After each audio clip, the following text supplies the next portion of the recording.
This is Let Your Voice Be Heard, right here on WHCR 90.3 FM, the voice of Harlem. Hennessy great, yup.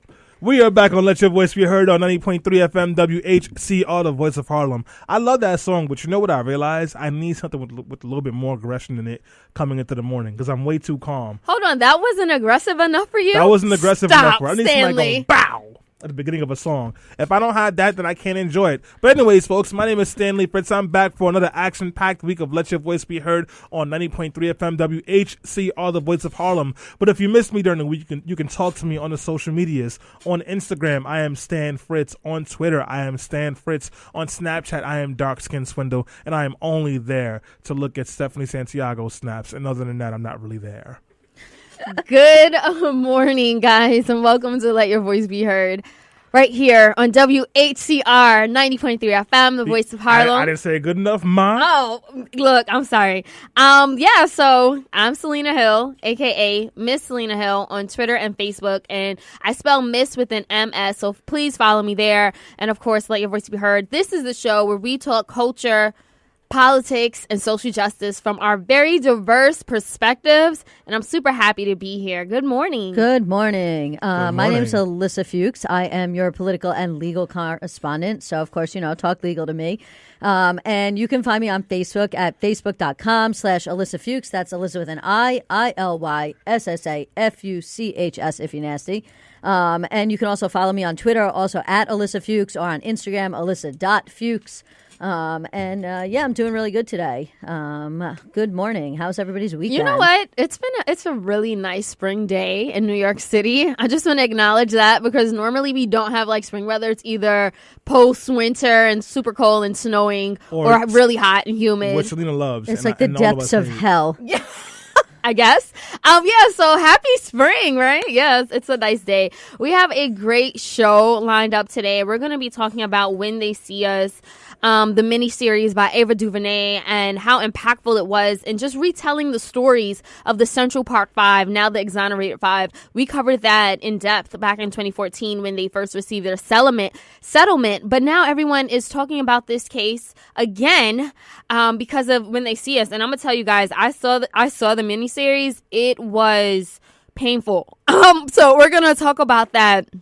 And, of course, everything else that's going on in the news. And we want you to let your voice be heard. So leave us comments on Facebook Live. Shout out to those watching via Instagram Live. You can leave us comments there as well. Twitter, BeHeard_radio. Or you can even call us up. The phone number is 212-650-6903. And don't forget, if you love this show, what are you supposed to do? Donate. Or you can stop listening. True, but if you want to donate, you can go to patreon.com/beheard, and we will definitely get a link out to that in the comments for those of you watching the live stream. Yes. So again, guys, this is Let Your Voice Be Heard. We're taking a quick break. We're going to kick things off talking about some of the news stories of the week that made us laugh, cry, or get banned from Facebook. I have not been banned in like 3 weeks. Good for you. In like 3 weeks? Yeah, good for you. I'm doing good. That's good. And then we're going to get in depth about When They See Us, the Central Park 5 case, guys. All right, so stay tuned. This is Let Your Voice Be Heard. Where is my phone? Where is my phone? We are back on Let Your Voice Be Heard on 90.3 FM WHCR, the voice of Harlem. If you are judging me for enjoying this EDM classic, Heads Will Roll, you are trash. But my name is Stanley Fritz. I'm here with Selena Hill. And, of course, Alyssa Fuchs. And Selena got the fresh kicks on today. What are those, Selena? Reeboks. Oh. I really like Reeboks. Yeah, why are you sighing? Are you kidding me? Beyonce doesn't support Reebok because they don't hire black people. You going against Beyonce? Oh, I can't. First of all, they do. They actually did a great partnership with Kirby Raymond. He's the founder of Pierre Moss, the label. And not only is he a black fashion designer, but he's all about social justice. Then why did Beyonce say no to Reebok? Know. Yo, speaking of Beyonce. The money, probably? Did you see that video of Beyonce like shoulder button the girl at the basketball game? She did not shoulder butt her at all. She rolled her eyes. She did roll her eyes. She was And like, gave her the why are stink you face. talking to my man? She maybe she rolled her eyes. She didn't shoulder butt anyone. Becky with the unwashed feet just felt threatened because the Beehive went and threatened her on social media. So I guess she had a reason to be threatened. Do you guys think the Beehive takes it a little too far sometimes? Yes. Why are you telling someone to kill themselves because they were having a conversation with somebody else? But it looked like Beyonce was extremely uncomfortable and did not want or like her. Who is ever comfortable when two people are talking across them? we are all Beyonce in that moment, but that doesn't mean that the woman needs to die. Selena, did you? Who said she needs to die? The Beehive. They were tweeting her to tell her to kill herself. She deleted her Facebook account. Oh, yeah, and she went private like on that. Instagram. Yeah, I know. That's called cyberbullying, and I don't think Beyonce would appreciate that. So the Beehive may need to calm it down a little bit. Oh, that's what it is. Or now they're going to try to sting me. Aren't you in the Beehive? How they going to sting one of them? No. Selena, you're definitely Somebody called Jackie. Jackie's in the Beehive, isn't she? I'm a fan, but I'm not in the Beehive. You're an affiliate? All right, No. remember that then. I'm not in the agency. When Beyonce comes through, don't forget that. I would die if Beyonce came through. No, you're not in the Beehive. You can't die now. You have to live. You have to live. So that's what it is. I can't believe that actually happened. Meanwhile, the Golden State Warriors are down 3-1 to the Toronto Raptors in the NBA Finals. Whoa. And I know that means nothing to anyone in the studio except for me. Well, I kind of watched the game Friday night. Did you? And when Van you Fleet... saw a cute player? No. When Van Fleet was elbowed and like his eyes started bleeding, that was tragic. He'll be okay. I was so concerned. But anyway, who are you cheering for in the finals? The Knicks. No, all right. You know what? I hate when Knicks fans say stuff like that. Yes, because Kawhi Leonard might come to the Knicks, so I'm rooting for the Knicks. I need the Raptors to lose, so he's upset and comes to the Knicks. The Knicks need Kawhi Leonard. Okay, well, I guess there's some rationale and logic around that. There's lots of rationale and logic to that. I'm tired of losing. we lost the Latvian unicorn, Kristaps Porzingis. He's gone. Porzingod. He's a Maverick now. What am I supposed to do? We need Kawhi. Kawhi needs to lose in the finals. I don't know. You lost me already. I watch hockey. But you know what? Your dedication is commendable. Like, Knicks fans, like, you guys go hard. Yeah, man. Listen, there's no more loyal fan than a Knicks fan. We're here to stay. We want to see our team win. We go to all the games. Actually, I don't because I can't afford Knicks tickets, but I watch it on MSG when I'm at home and I'm not working, but I'm usually working late, so I have to watch the highlights on ESPN when I remember, and I usually forget. But I really care about the Knicks. We see that, but you know what? Speaking of basketball games, Beyonce, she was there with Jay-Z, and we would be remiss to not mention that Jay-Z has become the first rapper billionaire. He is also the 5th black billionaire in the country, the United States at that. So reportedly, that's what Forbes is saying, and that's pretty noteworthy, I would say. Yeah. Definitely. Listen, I'm sorry. No, I was going to say it's definitely noteworthy. I think the more noteworthy thing is that there's not more. But, obviously racism, right? And so I think part of that conversation needs to be like, how do we empower more black people to become billionaires or destroy capitalism? One or the other, right? Let me tell you why this is so amazing. Jay-Z lost 90 bricks and recouped. This is the man we're talking about. Lost 90 bricks. You know how much 90 bricks is? That's a lot of money. If I lose one brick, I'm running away, and they are going to find me and probably stuff me into the bottom of the ocean. Jay-Z lost 90 bricks and recouped. This is somebody who came from Marcy Projects, who came from abject poverty, who was for all intents and purposes, rich before he got signed to a label, because that's how he was moving, and is now a billionaire. So for that reason, I'm like proud and I feel good about it because Jay-Z is one of us. But then I'm upset because why should we have any billionaires in the world when there are people sleeping on the street right now? So it just seems kind of vulgar that we're celebrating somebody having more money than they'll ever need in their lifetime or even in their children's lifetime while people don't have homes. And as I like to say every once in a while, capitalism is vulgar, and this is a great example of that. You know what, Sally, and that's a great point. I do think that we need more people like Jay-Z to, if anyone's going to be a billionaire, let it be Jay-Z, who actively invests in his community and uses his platform for black economic empowerment all the time. I mean, through his lyrics, through his philanthropic initiatives, and a number of other things. But I'll say this, if we're going to attack people, why not Amazon, who made, $11 billion last year and paid no taxes? Like, I get it, like, the people... I don't know if we should be focusing so much on the people than these large corporations and companies which continue to make egregious amounts of money and not pay taxes. Like, to me, that's the real tragedy here. I mean, look, I would agree. The fact is that what the people or companies that are destroying the planet right now are big corporations and people like Jeff Bezos. Right. And I think Jay-Z is an easy scapegoat because he's black. And people are like, oh, look at the black guy having success. But, like, what about all the white guys that are destroying the planet and how they're having success? I mean, yeah, there's people going after them. But, like, Jay-Z's an easy target. But the truth is, like, Jay-Z's not the problem. Yeah, and I would agree to that. Before we move on, I just want to say that Amy Jones left a comment on our Facebook Live page in response to Stanley. She said, "There's always next year for the Knicks, Stanley. FYI." Yo, she's cyberbullying me. Do not encourage her. Amy, the Knicks are going to win a championship, and you're going to owe me a liter of Hennessy when I start drinking again. Okay, but on that note, so there were some other news stories this week. I know that Carlos Maza, he was also bullied, speaking of cyberbullying, by Steven Crowder on YouTube. If you guys aren't familiar, Carlos is a journalist on Vox. He does this viral series where he explains things really well, by the way, and he like breaks it down so you can understand complex, ideologies and just concepts. And apparently, Steven Crowder, who is conservative, he's been mocking him, but not just for being a liberal, but for being for being LGBT, for being gay, for having a list, for being a Latinx. Like, it's been horrible. So he went on Twitter and he talked about, and actually YouTube, he was like, I'm being cyber harassed. Can you do something about it? And then YouTube said, no, not, because within the context, it's like political conversation, and YouTube didn't really consider it, I guess, cyberbullying. Thoughts?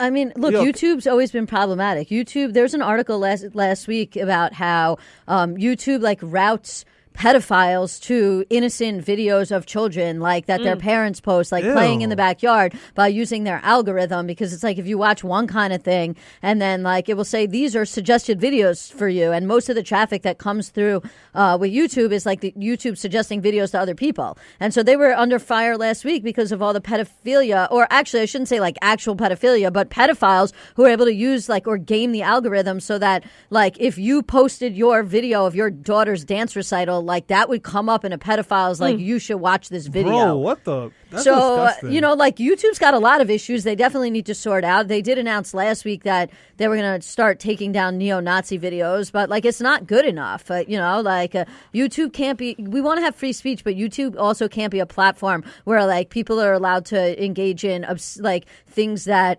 cross the line between free speech and speech that is, not protected, so to speak, even if YouTube isn't the federal government and you don't have like any First Amendment rights as enforceable against YouTube. Can I be problematic for a second? Yeah. Sure. What's the guy's name that's getting made fun of? Carlos? Yeah.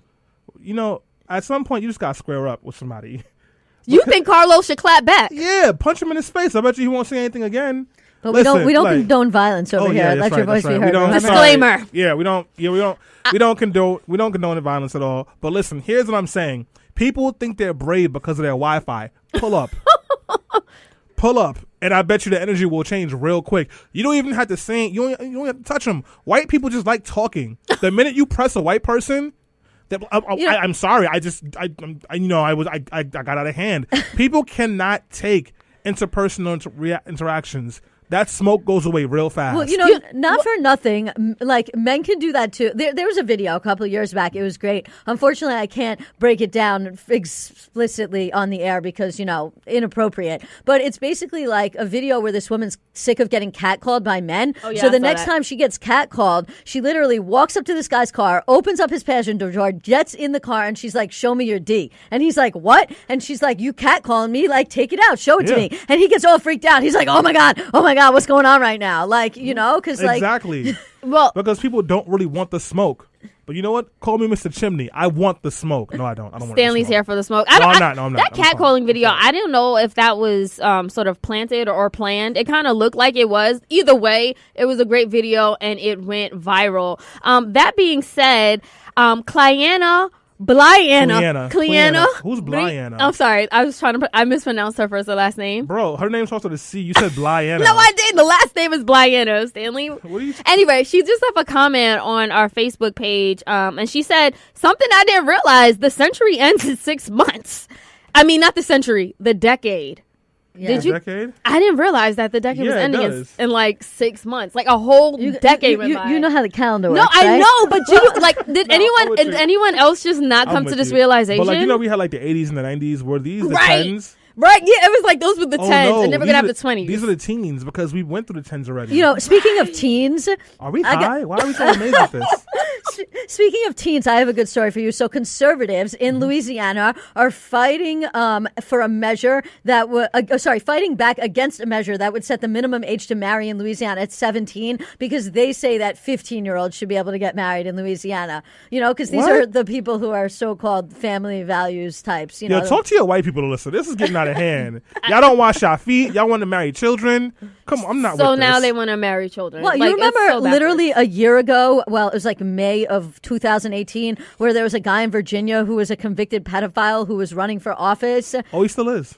He still is? Yeah, I don't remember Congress. his name. I'm not even going to give his name. Like, I don't think we should give his Mr. name. Nasty. That's his name. Ew. It's the pedophile. Nasty for nasty. And Yeah. he was like running on a platform of like, yeah, you know, like I don't, he called it libertarianism, where basically like the government should get out of your business, including whether you want to sleep with a 15-year-old. Yeah. That's horrible. Hashtag Yo. white.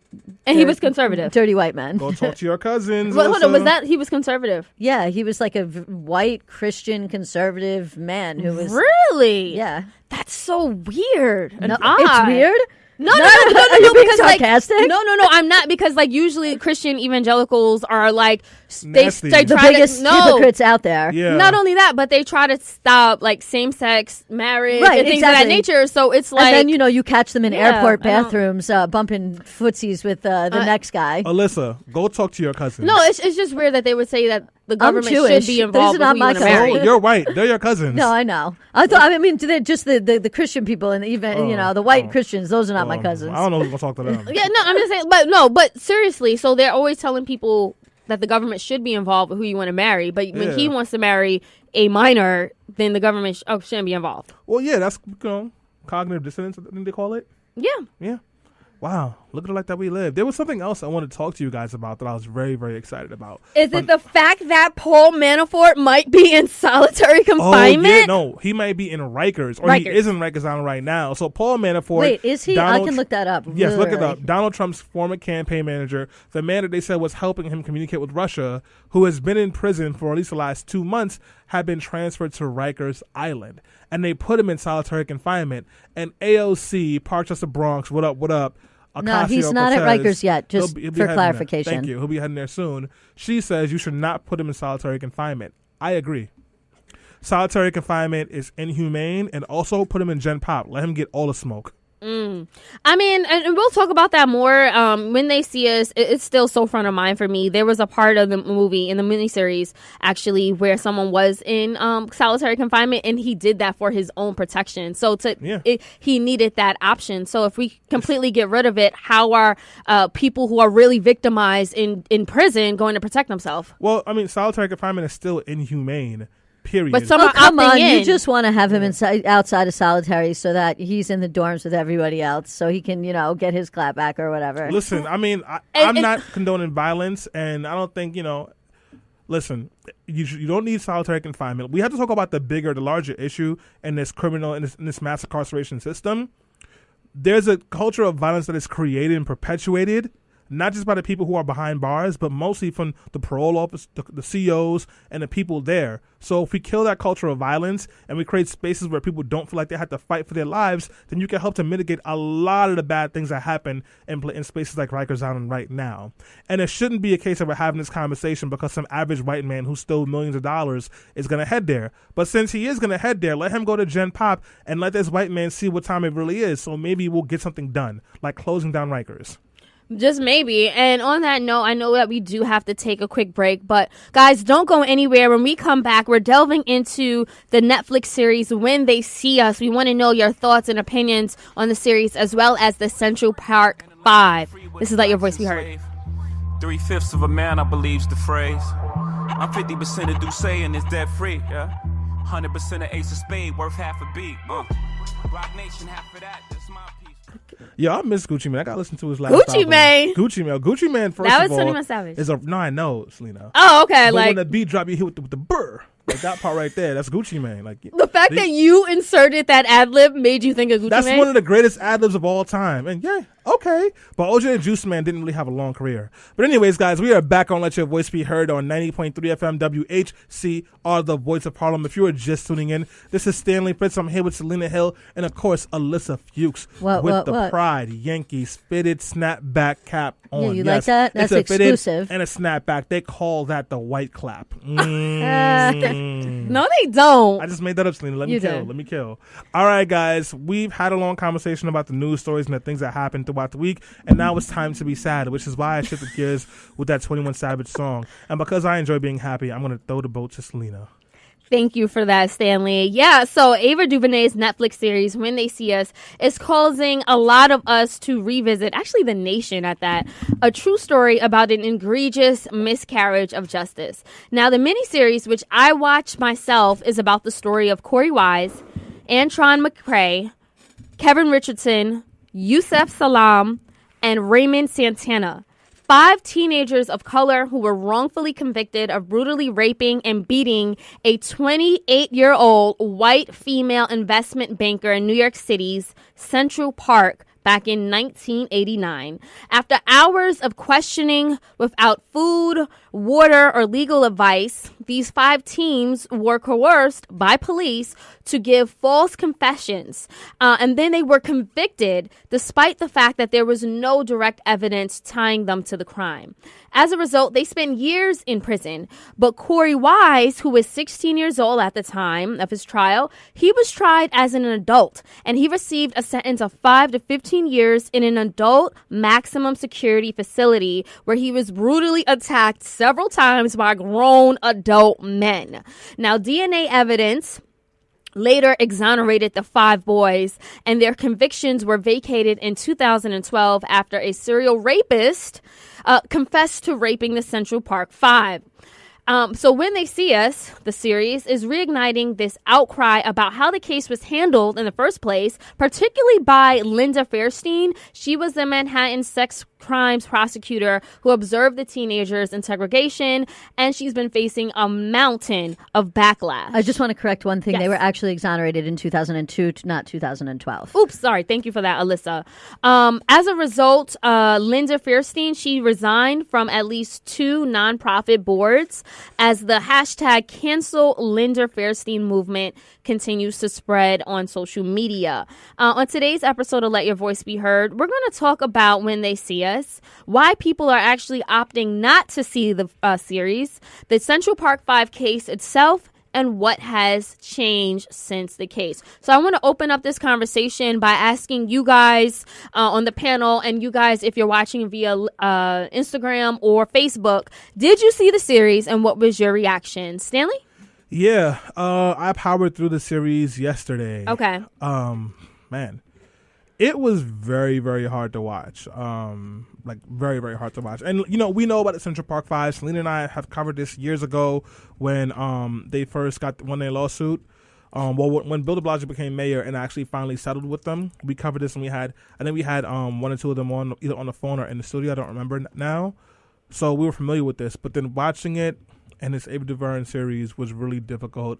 It reminds you of a lot of things. One, just, this could be any one of us. That could have been me when I was a kid, obviously. It could have been any young black boy in the community.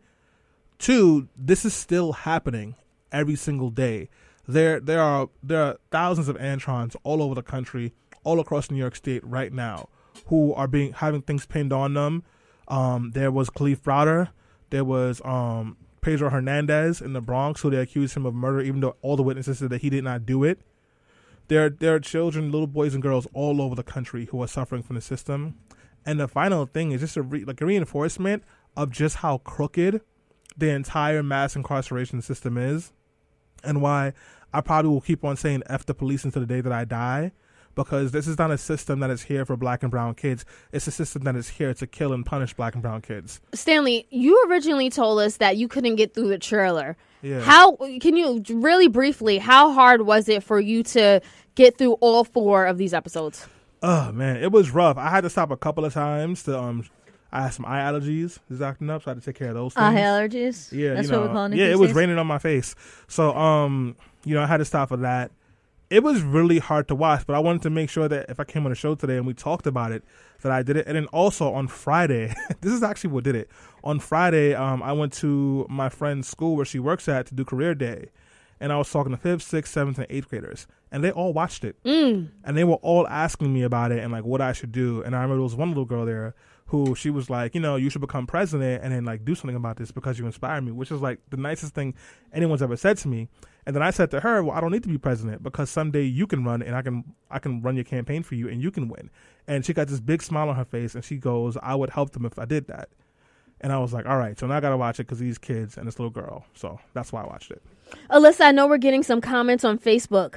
We are. I'll give you those comments in a second. I just wanted to say, I actually haven't had a chance to watch it yet. I really want to watch it. Obviously, this is the kind of thing that's extremely difficult for a lot of people, as Stanley pointed out, and definitely that is the case for me as well. I do this kind of work every day. I represent people who have been falsely arrested, wrongfully incarcerated. This is a big, high-profile case, but we can talk more about this later on during the segment. What gets lost in the shovel is that every day innocent New Yorkers are in prison for crimes that they didn't commit. And generally speaking, their cases do not get the kind of media attention that this case got for whatever reason. And so for me, it can make it very, very difficult for me to literally represent people every single day fighting against the government to try and get them compensated for the wrongs that have been done to them and then come home and try and sit down and watch this kind of thing. So I do plan on trying to watch this documentary, but at least right now, I think the most important thing for me is that to focus on the cases that I'm working on specifically, because, that's how I want to channel my energy to try to fight these injustices. Now, getting to the comments, Antoinette J. Gregg says, it was a super tough to watch. I had to watch it in pieces, even though I had seen the documentary and I know the story. Clayana says she hasn't watched it yet. Hold on. I'm trying to give you some more comments. And Facebook is playing with me. Don L says, yes, very emotional. Living in New York City where you have stop and frisk and broken windows policing, systematic problems that still occur and could happen today. I completely agree with that. Want to discuss that later on during the segment. And Antoinette also says it could have been any of the 30 to 40 boys that were in the park that night. Those 5 just got the short end of the stick. And then she says something I cannot explicitly say on the air, but FTP. At the police, because I'm straight from the underground. And I just wanted to add on that Victoria James, shout out to Vicky. She added, it's sad, very emotional. First off, Trump wanted the death penalty for them, and this is who our president is today. The system has not changed. Look at Khalif Broder, Chanel Lewis, and a number of others. And I wanted to bring that up because that's literally what I was feeling while I was watching it. It was extremely triggering, very emotional. I had to pause it as well, take a couple deep breaths, and it just reminded me of what this system does, particularly to black and brown boys, women as well, but this was focused on black and brown boys growing up in an urban neighborhood. And yeah, like we said, things haven't changed much. You can also think of other black men who were shot down without even getting a trial. I mean, Tamir Rice, Philando Castile, Terrence Crutcher. Again, these young black men didn't even make it to the trial. Yeah. Because they were shot. So that, and I want to also talk about public reaction, because a lot of us opted not to see this. Many people of color are saying, I lived it. I was old enough when that trial happened, so I lived out the events in real time. Other people are saying, like Alyssa, it's too triggering. It's too heavily involved in the work that I do. However, it's so funny. A friend of mine texted me and said it's kind of not courageous for some of us to take that stance. Stanley, to not watch it? Yeah. What do you say to that? I think that's you can't. So there's a saying that I say, you can't yuck someone's yum. You don't know what people are going through. You don't know what kind of trauma they've had in their lives, where maybe watching something like that might re-traumatize them. You don't know what's happening in people's lives. I wasn't going to watch this, and I'm not courageous. My entire career is built off of fighting for racial justice and black liberation. So if I didn't watch this, that doesn't mean I'm not courageous. And even if I wasn't doing any work around this issue, it would still not be courageous. We all had to take care of ourselves in the way that we can, especially as black and brown people. This world is beating the crap out of us already. We don't need to help it. So no, I totally disagree with that statement. I mean, look, I think that there's an importance to bearing witness to certain things and events. But, bearing witness doesn't necessarily mean watching a documentary, that was a great documentary from what I understand. And that, like I said, I intend to watch at some point, but was, nonetheless a made for Netflix documentary. Like in some ways, if you're going to be like, I cannot bear witness to this through this medium, then I still think that you should, yes, to do self-care, but there's other ways to bear witness to these kind of things, and there's other way to get involved and to fight for social justice and criminal justice reform. If with this as your backdrop, like if this is your motivating factor to do the work and put the work in, then I don't necessarily think that means you actually have to go out and watch the documentary. Yeah, just really quickly, Black trauma is very real. A lot of us don't need to watch it on a screen and when we live it every single day. And not only that, before we go to break, Victoria James said, raising a son in this world is beyond terrifying. Vicky, I 100% agree. And you have a son. I don't. And I think about that all the time. We're going to have to go on break. But real quick before we do, Antoinette says, I don't believe that Black folks have to watch this. I think white folks need to watch it to make their family and their friends watch it. And I think that's 100% accurate. All right. This is a documentary that white people need to see to understand why these things happen.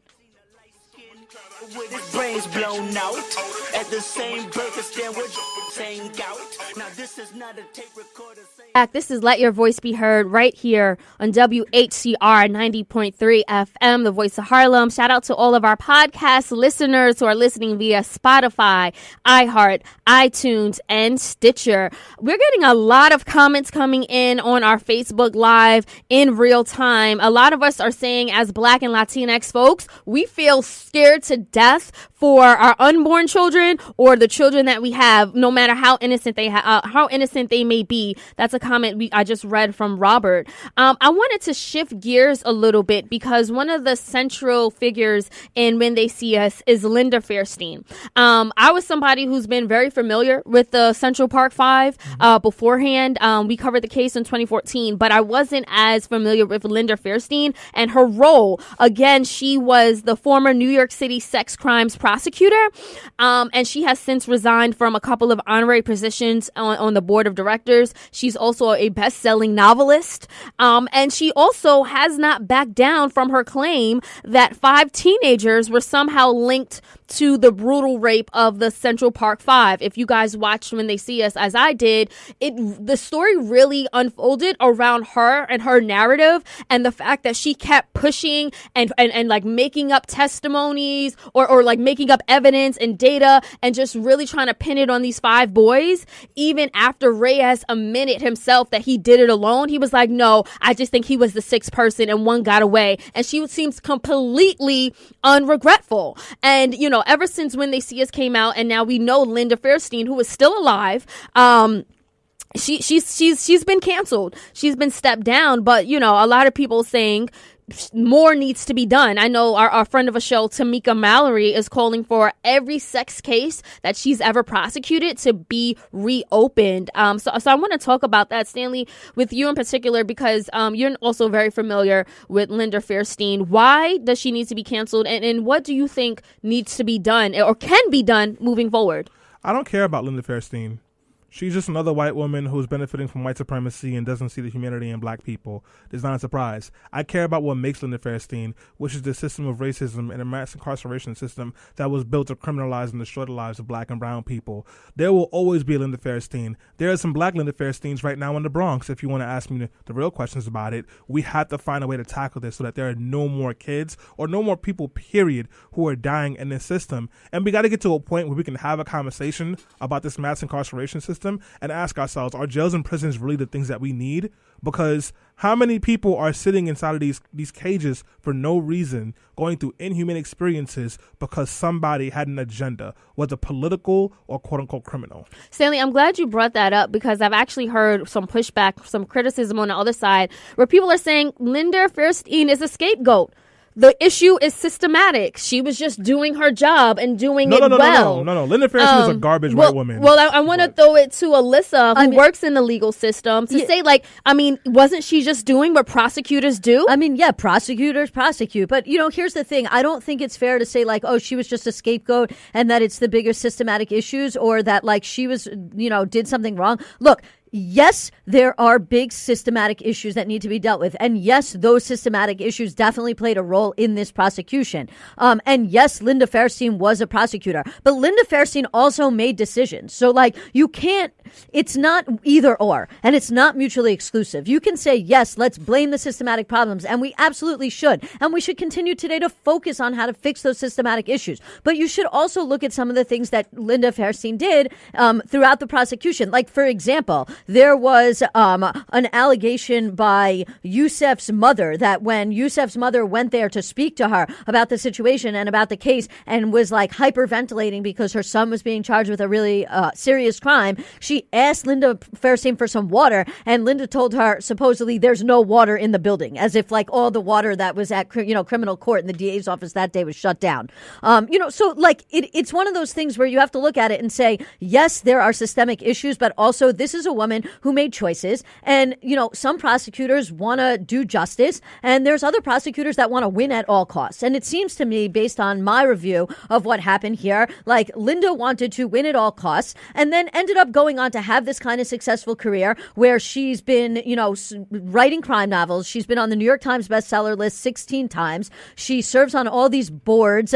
She publishes all these books. Like, she went on to have this great life while 5 innocent men sat in prison. Even when she was confronted with evidence back then that seemed to indicate that there might not be proof beyond a reasonable doubt, and that she should look into things further before she put this case in front of a jury.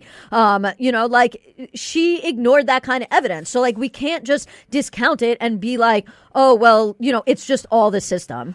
I just want to say that what I'm hoping is that everyone who is part of the Cancel Linda Fairstein movement, why don't we take that energy and actually look to tackle the issue of prosecutorial immunity? And listen, I want to just, really quickly, the fact that prosecutors can have immunity even when it looks like they falsified evidence or coerced witnesses. Shouldn't they be held accountable? I mean, yes, they should. Unfortunately, however, they are not held accountable because there's a Supreme Court case that says you cannot sue prosecutors for misconduct, period. Prosecutors have absolute immunity when they are acting in their prosecutorial capacity. Now, there are 2 minor exceptions to that rule. Number 1, if a prosecutor is acting in an investigatory capacity, meaning they're acting like a police officer in conducting an investigation, then there is some workaround where you could get around the absolute immunity. And there's also a theory in which you can sue prosecutors where you argue that there's a policy and practice of failing to discipline in their office, and that's why misconduct is committed. But those 2 things aside, it is basically impossible to sue prosecutors for committing misconduct. And I just want to say, like, if your doctor makes a mistake and you live your life or the next 5 or 15 years of your life in pain or, and disabled, they don't have that same type of immunity. And also, no one does. No, they weren't. No one can make egregious mistakes and falsify things to the level of a prosecutor who literally has the power to imprison people. And just on that note, we obviously see this as an egregious mistake. There was an egregious mistake made. As you know, somebody came forward and confessed, and there was DNA that corroborated the confession. And yet, Linda Fairstein, rather than going to a major news publication like the New York Times, like the Daily News, like the New York Post, or any other major news organization, to defend herself, Linda Fairstein wrote an op-ed in the New York Law Journal, which is a place that is pretty much only able to be accessed by lawyers if they have a subscription to it. And she defends the prosecution. She says that instead of addressing the new evidence, they took ad hominem attacks on me. She claims that the confessions were not coerced. She says that all of the clients were questioned in the presence of at least one of their parents. She claims that the questioning was respectful, dignified, and carried out according to the letter of the law, quote unquote. She said that there was videos of these men saying that they were participating in riots and rampages that night. She claims that the documentary and the Ava DuVernay, the original documentary and the Ava DuVernay movie are inaccurate and they falsely paint her as a villain. And she then tells everybody everybody that she hopes that the readers, meaning specifically lawyers, because obviously she knows who our audience is, will go look at all the stuff that's being released. She says there are hundreds of transcripts, pages of transcripts made public for the first time, 96 depositions of witnesses, and that people should keep an open mind and actually go look at the evidence of the case, which probably is the only part of her article I agree with. I think there was egregious misconduct committed. I think she definitely is trying to shield herself. And, you know, the only thing I would agree with is, we should all go look at all the evidence because I think that would benefit everybody. Stanley? Yeah, I just saw, like, as you were saying that, Alyssa, Don L. put a comment saying that he found it ironic that the mayor and the NYPD apologized for Stonewall, but they haven't apologized for this. Actually, the NYPD in 2002 put out a report doubling down on the story, saying that the Central Park Five did it. And not only did they do that, then as Mayor Bloomberg was mayor, they went 10 years refusing to settle with the Central Park Five. Listen, Linda Fairstein is trash, but this whole system is garbage, and white supremacy is the main culprit. You have to topple white supremacy, because if you don't, this is still going to keep happening. No, and that's an excellent point. And you know, speaking of double down, Donald Trump, who took out an $85,000 ad in newspapers calling for the death penalty so that these boys would be killed, he's doubled down himself too and said the city should have never gave them that $41 million settlement. So you know, to your point, Stanley, racist gonna racist. Yes, you know, white supremacy is a system that outlasts these individuals, and for some reason, like, you know, they won't change their heart and minds even when the evidence is clear. That being said, we're gonna start to wrap this conversation up, but what needs to be done to bring change to the criminal justice system today? Alyssa? So many things. I mean, look, I think that's the most important thing we should take away from all of this is sort of ending where I started, which is these 5 men were railroaded. These 5 men spent a long time in prison. These 5 men were exonerated and eventually compensated for what happened to them. However, these 5 men are indicative of a system that literally every day locks up black and brown men for doing absolutely nothing wrong. And whether that is for 24 hours or 24 years, the system continues to do it over and over and over again. And that while this is important that we focus on this, we cannot forget that every day in New York City, people are arrested for so-called quote unquote broken windows offenses, minor offenses that harm no one, and that they in many cases have not even committed because police officers want to get overtime, because police officers want to make an arrest because it helps them to get promoted, because we have a system where police officers and prosecutors are not held accountable for their actions, where we have a system where bail is set on people for minor offenses and they languish in jail, although we're trying to change that. We have a system where we do not open up the discovery files and let criminal defense attorneys know anything about the cases, and where people are forced into giving false confessions, making false identifications, and taking plea bargains for crimes they did not commit in order to avoid staying in jail for longer periods of time. And until we deal with those issues, until we fix the real systemic problems, then, you know, this is just going to be one story that continues to repeat itself over and over and over again. Stanley, before you give your closing, I want to point out that Robert left a comment on our Facebook Live saying we need more of our own in the system and to take over, and we need to take positions that will give us back our power. Stanley, do you stand with this, that we just need to hire more black and brown folks in the system? Or do you stand with some who say, you know what, the jail system needs to be totally got eliminated, completely eliminated? What do you say, Stanley? It doesn't matter if you have black and brown people in the justice, in the mass incarceration system, if they don't have the right kind of racial and political lens. Like I said before, it was a black district judge who put Khalif Rowder in solitary confinement and helped keep him in jail for no reason. And that was Darcel Clark. And now she's a district attorney in the Bronx, the same place where they kept the young man Pedro Hernandez in jail for a year for an attempted murder charge that everyone who was there to witness said had nothing to do with him. So it doesn't necessarily address the issue. I think the real thing that needs to happen is that we need to destroy this entire mass incarceration system.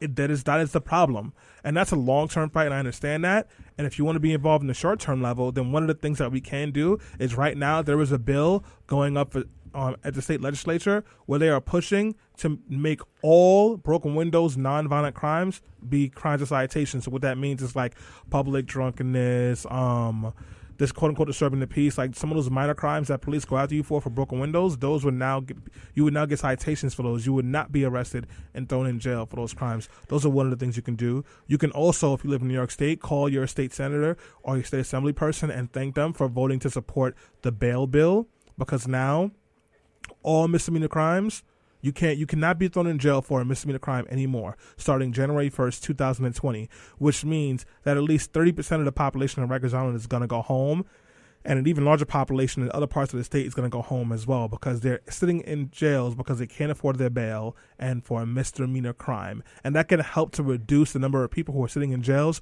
who the injustice system can then go and squeeze for crimes they didn't commit.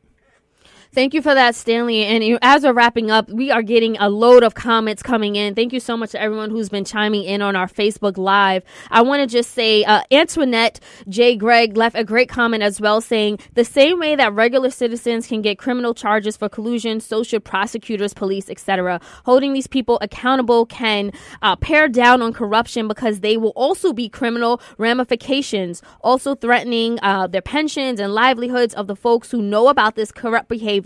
Will get folks to come forward when they know planting and contriving evidence is present. I 100% agree with that. I also stand with Stanley about how it's not individual people, it's a system itself which was designed and created to incarcerate Black and brown people, and it really just it seeps down. It's rooted also in capitalism. It's rooted in lack of education, lack of jobs, lack of access, and lack of equality. I mean, those are the largest systemic issues that all need to be addressed in order for us to have true justice in this country. And I want to say that this crime story, which I commend Ava DuVernay for retelling in 2019, is a crime that should never be forgotten. If we don't examine this in intimate detail, we are bound to repeat it again and again and again. And that's why we must continue to educate ourselves, stay informed, to become empowered.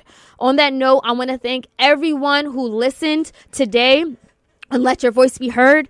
Everyone who left a comment on Facebook or who is going to share this podcast on Facebook, Twitter, and Instagram. And guys, remember, if you support us on patreon.com by leaving a small donation, then we can continue to support the issues and the causes that you care about most. Again, that's patreon.com/BeHeardRadio. We'll see you next Sunday.